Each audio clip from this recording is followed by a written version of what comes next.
Welcome back today match prediction and highlight. তো কেমন আছো তোমরা? আজকে আমি আলোচনা করবো England versus Australia second international টি-20 ম্যাচ, যেটা ফার্স্ট ইন্টারন্যাশনাল টি-20 ম্যাচ অস্ট্রেলিয়া উইন হয়েছে আর 28 রানে ম্যাচ উইন হয়ে গেছে।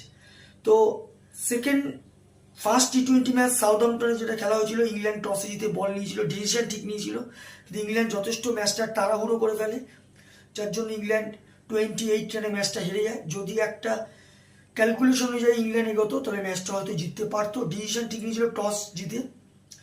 আর যেটা আজ খেলার সেকেন্ড টি-20 ম্যাচ, যদি আমি ডেট বলি, আজ 13 সেপ্টেম্বর 2024 ইন্ডিয়ান টাইম রাত 11টা PM খেলা। আর যদি আমি ইউকের লোকাল টাইম দেখি, যেহেতু ইংল্যান্ডে খেলা, তো ইউকের লোকাল টাইমে এটা সন্ধ্যে 6:30 বা 6:30 PM খেলা হবে সোফিয়া গার্ডেন, কার্ডিফে খেলা।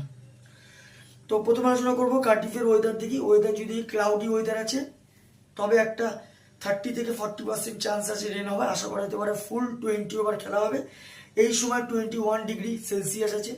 পিচ যদি আমি কার্ডিফে যাই, তো এখানে একটাই কথা বলবো, ম্যাক্সিমাম টিমই টসে জিতে ফিল্ডিং নেয়, সেটা ডোমেস্টিক বলো ইন্টারন্যাশনাল বলো, চেস করার জন্য। কিন্তু আমি একটা কথা বলবো, টসে জিতে ফার্স্ট ব্যাট করা উচিত।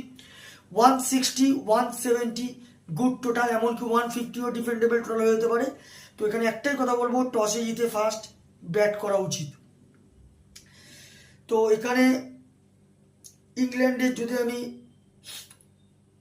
প্রেডিক্টেড বা প্লেয়ার লিস্ট দেখি, Philip Salt wicket keeper, captain Will Jack, Jordan Cox, Liam Livingstone, Jacob Bethell, Sam Curran, Jamie Overton, Jofra Archer, Adil Rashid, Saqib Mahmood, Reece Topley, Brydon curse.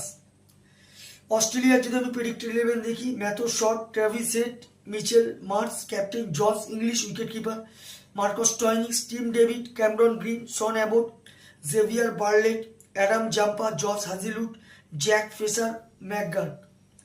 তো দুটো টিমের আমি প্লেয়ার লিস্ট বলে দিলাম। লাস্ট ম্যাচ যদি এখানে আমি লাস্ট ম্যাচ লক্ষ্য করি, তো ফার্স্ট টি-20 ম্যাচ যেটা খেলেছিল, সব অস্ট্রেলিয়ার ফার্স্ট ব্যাট করেছিল, সব থেকে হাই স্কোর করে ট্রাভিস হেড 59 রান। আর যদি বোলিং পারফর্ম দেখি, সব থেকে উইকেট টেকার ইকোনমিক বল করে শন অ্যাবট 28 রান দিয়ে 3 উইকেট নেয়। ইংল্যান্ডের সব থেকে হাই স্কোর করে লিভিংস্টন 37 রান। আর যদি বোলিং পারফর্ম দেখি, সব থেকে উইকেট টেকার ইকোনমিক বল করে লিভিংস্টন 22 রান দিয়ে 3 উইকেট নেয়। দুটো টিম যদি এখানে পার্সেন্টেজ ক্যালকুলেশন করা হয়, ব্যাটিং যথেষ্ট স্ট্রং অস্ট্রেলিয়ার। আমি এখানে 60% অস্ট্রেলিয়াকে দেবো, 40% আমি ইংল্যান্ডকে দেবো। এই ম্যাচটা যদি অস্ট্রেলিয়া জিতে যায়, সিরিজ জিতে যাবে। ইংল্যান্ড যদি জিতে যায়, আপাতত সিরিজ 1-1 থাকবে, কারণ 3টে ম্যাচের টি-20 ম্যাচ সিরিজ। তো আমার ক্যালকুলেশন লাগছে আজকে match winner England win this game, England এই ম্যাচ জিতবে। টপ ফ্যান্টাসি পিক যদি কারা কারা এই ম্যাচে পারফর্ম যদি আমি দেখি, ইংল্যান্ডে যদি টপ ফ্যান্টাসি পিক দেখি, Philip Salt, Will Jack, Jofra Archer, Sam কারেনকে টপ ফ্যান্টাসি পিকের মধ্যে দেবো। অস্ট্রেলিয়া যদি টপ ফ্যান্টাসি পিক দেখি, Mitchell Marsh, Travis Head, Sean Abbott, Cameron গ্রিনকে টপ ফ্যান্টাসি পিকের মধ্যে দেবো। রান যদি এখানে ক্যালকুলেশন করা যায়, যদি এখানে ইংল্যান্ড ফার্স্ট ব্যাট করে, তা আমার ক্যালকুলেশন ইংল্যান্ড 170 থেকে 180 করবে, যেটা 15-20 রানে ইংল্যান্ড ম্যাচ উইন হবে। অস্ট্রেলিয়া যদি এখানে ফার্স্ট ব্যাট করে, তা আমার ক্যালকুলেশন অস্ট্রেলিয়া 160 থেকে 170-র মধ্যে রেস্টিক হবে, যেটা 5 কি 4 উইকেটে ইংল্যান্ড ম্যাচ উইন হবে। তো ভিডিওটি ভালো লাগলে লাইক করো, শেয়ার করো, কমেন্ট করো আর সাবস্ক্রাইব করো। বাই।